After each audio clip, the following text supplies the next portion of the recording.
बात कर रहे हैं बटला हाउस इनकाउंटर के मामले में जो दिल्ली अदालत का फैसला है। आपको बता दें कि ये 19 सितंबर 2008 को ये इनकाउंटर हुआ था, जो बटला हाउस L18 में पुलिस वहाँ रेड करने गई थी। और ये तब हुआ था जो 13 सितंबर 2008 में दिल्ली में 5 सीरियल बम ब्लास्ट हुए थे, जिनमें कम से कम 30 लोग मारे गए थे और 100 से ज़्यादा लोग घायल हुए थे। और इसके बाद इस मामले की जांच दिल्ली पुलिस के स्पेशल सेल को सौंप दी गई थी। पुलिस को ब्लास्ट में शामिल आतंकवादी संगठन जो थे इंडियन मुजाहिदीन के कुछ संदिग्ध आतंकवादियों के जामिया नगर के बटला हाउस में छिपे होने की सूचना मिली थी।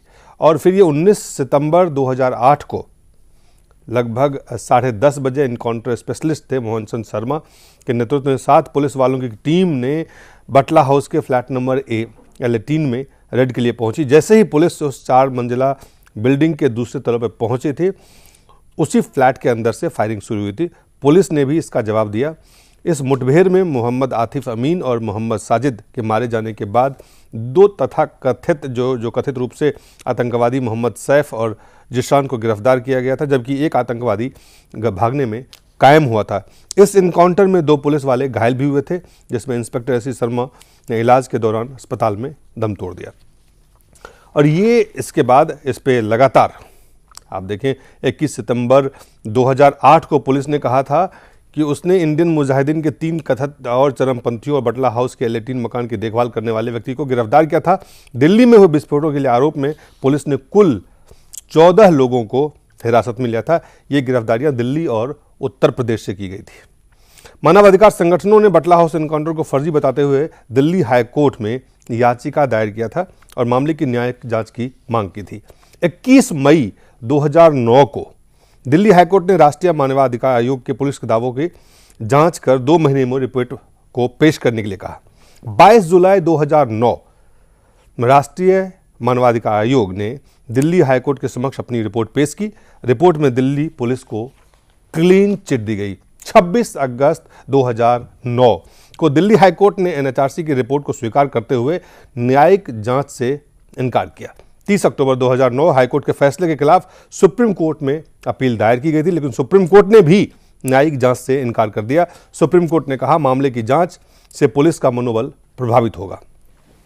19 सितंबर 2010 को बटला हाउस एनकाउंटर के 2 साल पूरे होने पर दिल्ली की जामा मस्जिद के पास मोटरसाइकिल सवारों ने विदेशी पर्यटकों पर गोलीबारी की। इसमें 2 ताइवानी नागरिक घायल हुए थे। 6 फरवरी 2010 को पुलिस इंस्पेक्टर मोहन चंद शर्मा की मौत के सिलसिले में पुलिस ने शहजाद अहमद को गिरफ्तार किया था। 20 जुलाई 2013 को अदालत ने शहजाद अहमद के मामले में सुनवाई पूरी करने के बाद फैसला सुरक्षित रखा था। 25 जुलाई को यानी आज अदालत ने शहजाद अहमद को दोषी करार दिया। ये कुल एक जो घटनाक्रम है वो है। और हमारे साथ हैं कासिम रसूल इलियास साहब हैं। तमाम तरह के विवाद हुए, तमाम तरह के सवाल उठे, कोर्ट का फैसला आया। कासिम रसूल इलियास साहब, हालांकि ये फैसला के बाबत जो वकील हैं उन्होंने कहा है कि ये वो आगे भी जाएंगे फैसला के बाद, लेकिन क्या आपको क्या लगता है? अब देखिए, पहली बात तो ये है कि बटला हाउस एनकाउंटर पे पहले से विवाद चला रहा है। जितने तत्व लोगों ने बताए थे और अदालत में जो बहस हुई है, हमें अजीबोगरीब बात ये लगती है कि अदालत का ये जो फैसला आया है, ये फैसला एक तरफा फैसला है। एक तरफा इसलिए है कि पुलिस ने ही केस बनाया, पुलिस के ऊपर ही इल्ज़ाम है कि ये फर्जी इनकाउंटर है, और पुलिस ने जितने गवाह पेश किए वो पुलिस के ही गवाह हैं, कोई भी इंडिपेंडेंट गवाह मौजूद नहीं है। सर्कमस्टांशियल एविडेंस जो है उसके खिलाफ जा रहे हैं। यानी ये बात भी सामने आ गई कि जितनी गोलियों के निशान वहाँ मौजूद थे वो सब पुलिस की गोलियों के निशान थे। कोई ऐसी बंदूक ऐसी कोई कारतूस नज़र नहीं आई जो किसी और ने चलाई हो। और उसके बाद फिर मोहन चंद शर्मा का की जो मौत इस वाक़े में हुई है, उसके बारे में भी हर आदमी जानता है कि बहुत ही सुपरफिशियल किस्म के जो है वो इंजरीज थी, और वहीं 5 मिनट के बाद में ही मोहन चंद शर्मा जी को जो है वहाँ से इलाज हो गया। जांच की प्रक्रिया सबूत के आधार पर अदालत के फैसले होते हैं।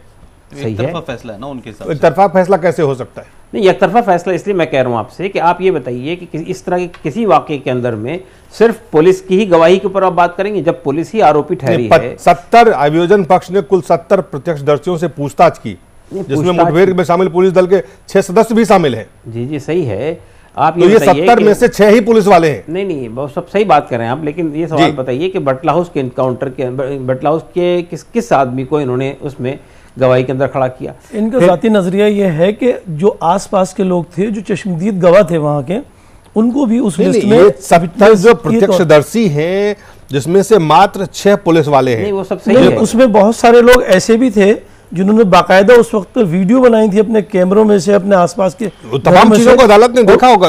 आप जी अदालत अभियोजन पक्ष ने 70% पूछताछ की है। अदालत का फैसला है, लेकिन वहां के लोगों को के जो आसपास के लोग हैं, जो चश्मदीद गवाह थे, जिन्होंने अपने आप को कहा भी था, पुलिस ने उनको नहीं रखा था। मैंने अभी आपसे अर्ज किया कि अदालत का फैसला उन सबूत के आधार पर हुआ है जो पुलिस ने पेश किए हैं कोर्ट में।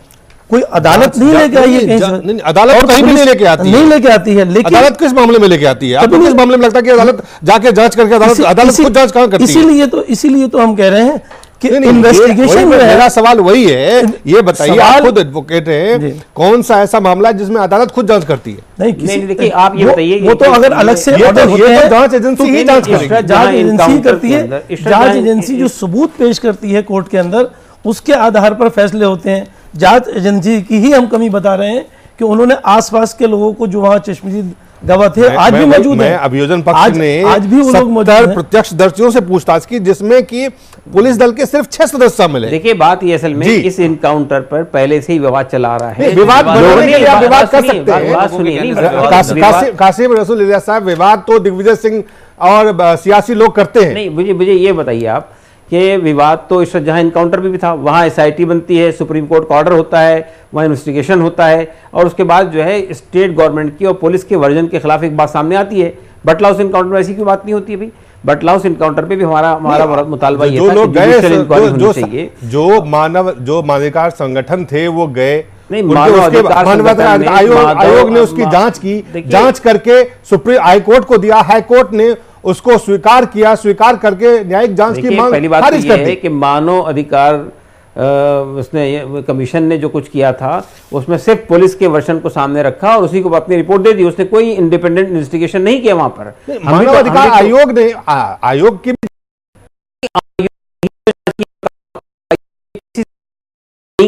जांच इसको नहीं कहते हैं। ये देखिए, आप पुलिस के वर्जन को उठा लीजिए और पुलिस के वर्जन को आप हाईकोर्ट और सुप्रीम कोर्ट में भी मसला गया।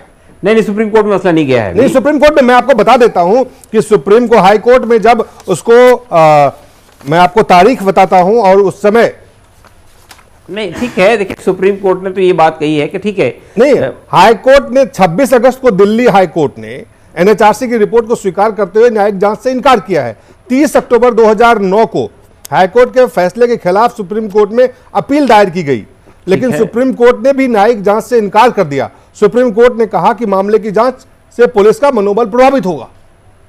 नहीं, तो जब हाईकोर्ट आप आखिर कहीं ये विवाद को क्यों, विवाद को पैदा करने के पहले सियासी, मुझे ये बताइए कि सुप्रीम कोर्ट के 2 रवैये हो सकते हैं क्या? इस जहां इनकाउंटर के सिलसिले में कहा जाए कि भाई एसआईटी बनाकर जो है इसका इन्वेस्टिगेशन होना चाहिए, और बटला हाउस इनकाउंटर में नहीं होना चाहिए, वहां मनोबल नहीं गिरेगा, यहाँ मनोबल गिर जाएगा। यहाँ पे चूंकि एनएचआरसी ने जांच की, नहीं, एनएचआरसी की जांच मैं बता रहा हूं आपको, एनएचआरसी की जांच को आप उठाकर देख लीजिए। क्या जी, एनएचआरसी ने इंडिपेंडेंट कोई जांच नहीं की है, पुलिस के वर्षन को सामने रखा है और उसके ऊपर में उसको सर्टिफाइड किया है और कुछ नहीं किया इसके अलावा। पुष्पन, देखिए मुझे क्या लगता है, मैं नहीं जानता किस मकसद से कौन आदमी क्या कह रहा है, लेकिन इस देश के मुसलमानों में जो दानिश्वर हैं, चाहे सहाफ़ी हों या दूसरे धार्मिक गुरु हों, मुझे उन सब की बातों से कभी कभी ऐसा लगता है कि जो उनकी ख्वाहिश है वो खबर नहीं है, और वे चाहते हैं कि जो उनकी ख्वाहिश है वो खबर बने।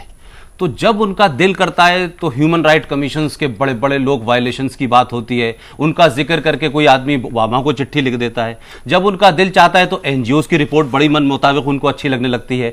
ये चाहते हैं कि मुंबई की पुलिस जो है वो शिव सैनिकों के कंट्रोल में है, क्योंकि वहां फेसबुक पे 2 लड़कियों को पकड़ लिया गया। आप मेरी बात सुन लें, आप अपनी बात कह चुके हैं, मेरी बात सुन लें। सुन रहा हूं। आपको लगता है कि दिल्ली की पुलिस जो है वो भी किसी इशारे पे काम कर रही, तो दिल्ली हाई कोर्ट जो है उसने क्या नहीं देखा उसका भी इनको पता है। जो चीजें इनके पास हैं वो दिल्ली पुलिस के पास नहीं है। दिल्ली के जो तमाम वकील हैं, जज हैं, वो तमाम बेवकूफ लोग हैं, उन्होंने उस चीज को नहीं देखा, उसमें भी दखलंदाजी है इनकी।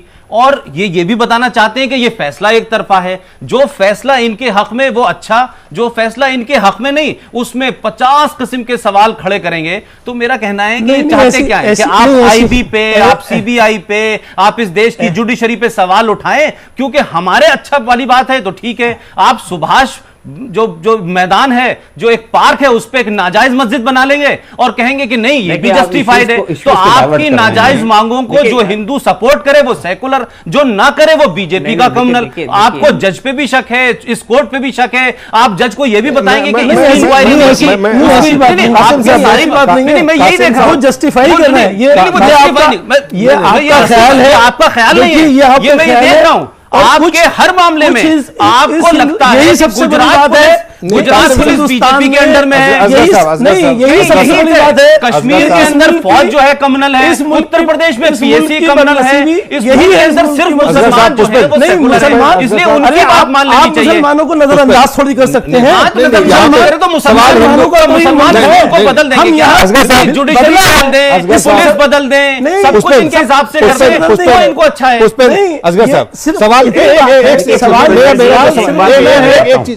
इसी सोच के लोग हैं जिन्होंने अब ये सोच आ गई, माहौल अभी तक बिगाड़ा है। अभी तो कोर्ट थी, अभी तो कोर्ट इस सोच में कोर्ट शामिल हो गई, अभी अंदर पुलिस शामिल हो गई, फिर आईबी शामिल हो गई, फिर जज कम्युनल हो गए। आप चाहते हैं अब आप ये कह रहे हैं कि इस सोच के लोग, आप उसी सोच के हैं, आप अपनी सोच नहीं, आप उस सवाल हम आप दोनों इत्तेफाक से हिंदुस्तानी नहीं है, आप हिंदुस्तानी नहीं है, ये आपको कोई सवाल नहीं उठा रहा, आपसे कोई हिंदुस्तानी बात आप कम्युनलाइज करना चाहते हैं चीजों को, आप मोड़ना चाहते हैं, आप चाहते हैं, आपने कम्युनिज्म फैला रखा है इसके अंदर, आपने इस मुल्क में कम्युनलाइज करते हैं। आप चाहते हैं अगर इनके हिसाब से फैसला दे, साहबानों का फैसला मानेंगे नहीं, सुप्रीम कोर्ट का फैसला को माना है। बात यह है कि हमारे हक में नहीं, जो हमारा नहीं वो हमारा मुसलमानों का साथ नहीं, किसी के साथ है। और फिर ये कहेंगे मैं क्या सुनूंगा, नहीं हम तो आप ही की सुन रहे हैं,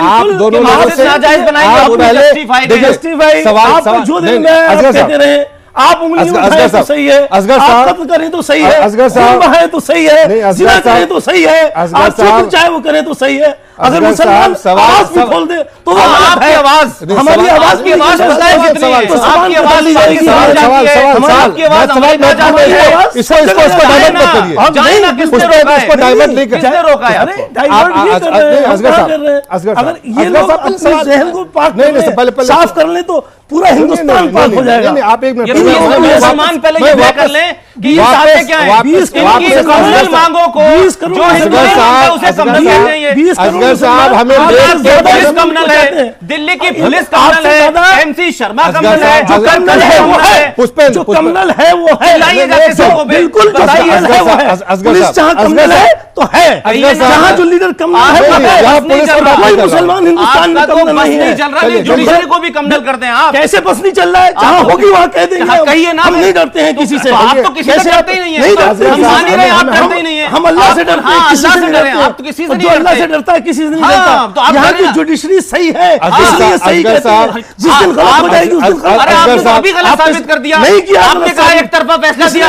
आप ही के साथ ही कहा, अब उनका भी आप बताइए, उनका भी बताइए आप सुन तो ले, मेरा सवाल सुनेंगे, आप मेरा सवाल हम वहाँ पे रहते हैं, मेरा सवाल आप सुनेंगे, अपने घर रह रहे हैं, एक सवाल सुनेंगे, हम वहाँ रहते हैं, हमने देखा है, अपनी आंखों से आप वकील हैं, आप वकील हैं, मैं वकील हूँ, मैं आप सवाल से जानता हूँ सवाल सुनिए, पुलिस वालों को, यहाँ की इनकी ज़हनियत को, जैसे लोगों की ज़हनियत को सब आवाजें उठाते हैं मुसलमानों के लिए जो कत्लेआम करते हैं। नहीं, न्यायाधीश हमने बहुत करीब से देखा है, असगर साहब, न्यायाधीश राजेंद्र कुमार जुल्म को देखा हमने करीब से। आप बहुत सारे बटला हाउस की बात करते हैं आप, नहीं बटला हाउस में जो हुआ है आपने नहीं देखा, मैं मौजूद था, आप मौजूद थे, एक छोटा सा ब्रेक के बाद वापस आते हैं।